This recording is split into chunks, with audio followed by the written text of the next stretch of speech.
My earliest memories of coming to Frederick was when I was a youngster, and our church, Zion Mennonite Church in Souderton, would bring the youth up to sing Christmas carols in the halls during the holidays. And that would have been in the 1960s.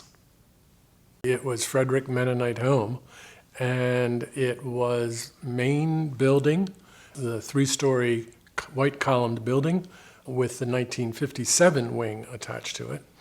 And in that wing, there were single rooms and double rooms with no private baths, and the bath was down the hall. And there was no differentiating level of care until the 1960s when the nursing wing was built. But there were many changes in levels of care in the 80s.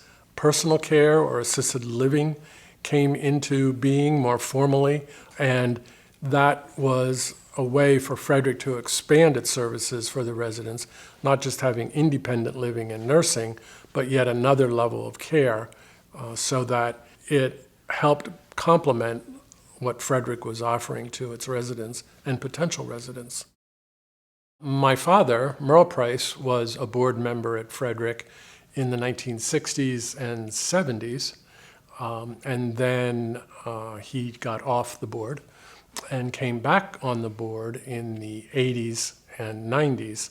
My father was in construction and had his own construction company, and when he retired, my mother and father moved to a cottage here in Frederick, and that is when they built the Oak Tree Center and the Oak Tree Apartments. And the board asked him to give his expertise to the board and to Frederick to ensure that the work that was done was indeed done properly and costs were contained. And it was during that time when I joined the board in the mid-80s, and both my father and I served on the board at the same time. When we celebrated the 100th anniversary of Frederick, we obviously looked back on the many years and all the services that were provided to the many residents that came here to live. But at the same time, the board looked forward and knew that they had to look at other areas that would help future generations that would become residents.